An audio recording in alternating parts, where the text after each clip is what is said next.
Governor Ron DeSantis responding to what he calls, quote, an alarming influx of migrants landing in the Florida Keys. And late this afternoon, DeSantis signed an executive order activating the National Guard and directing state law enforcement agencies to provide additional resources both in the air and on the ground in the area. This past weekend alone, some 700 migrants entered our state by water, forcing a national park in the Florida Keys to close and the local sheriff to lash out at the federal government. Contact 5 investigator Katie Legrone reports.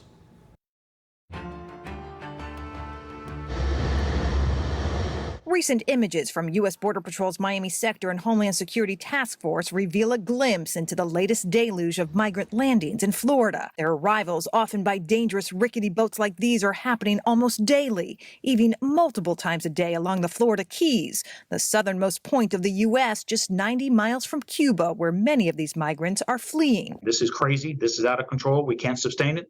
The sheriff in the Keys calling the frequency and volume of recent landings here a mass migration crisis, exhausting local resources who are often called on to help before migrants are taken into federal custody. On Monday, after more than 700 migrants, mostly from Cuba, landed along the Keys over the holiday weekend, Monroe County Sheriff Rick Ramsey issued this statement expressing frustration, pointing blame at the federal government for its lack of a working plan to deal with a mass migration issue that was foreseeable, he said. I believe in the rule of law. I'd like to see these people come in a way that my family came here from Cuba. Lawmakers representing the Florida Keys are also weighing in on an influx the likes of which they say they haven't seen before. We have never had a problem with landings. It's the magnitude of the landings that's occurring. And again, stretching the resources. But up until late Friday afternoon, noticeably absent from the week's headlines about these landings in Florida was State Governor Ron DeSantis, who has made stopping illegal immigration here a top priority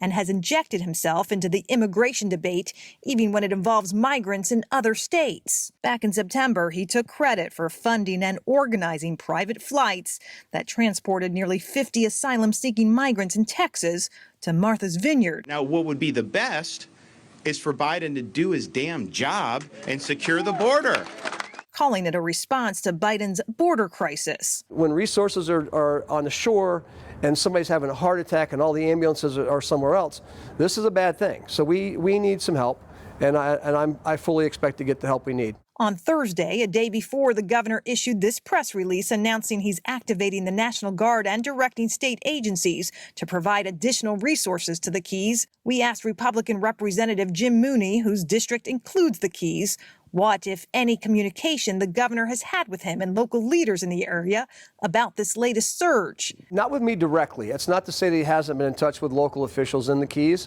but I don't know that he has. I did send a text to the staff today, just letting the governor know that it's escalating at this point. When asked about any communication the governor had with the sheriff's spokesperson didn't respond. Thursday evening, after multiple requests for a response, a governor spokesperson sent us this statement. We are aware of this situation and presently working on it. The governor is committed to acting within his power to shield Florida from the disastrous effects of President Biden's abdication of his responsibility to secure our nation's borders. Please stay tuned. By week's end, the governor responded with a new executive order activating state resources, but not without a jab to the Biden administration. When Biden continues to ignore his legal responsibilities, we will step in to support our communities, the governor stated. Katie Legrone, WPTV News Channel 5. Just yesterday, you'll recall, President Biden announced changes to the nation's immigration policy that includes turning away Cuban, Haitian, Nicaraguan, and Venezuelan migrants who enter the U.S. illegally at the Mexican border, the U.S.-Mexico border. He says up to 30,000 such migrants must apply in their home country to legally enter the U.S. Federal agencies have not responded to our questions about if or how those policy changes impact migrants who enter through Florida's maritime borders.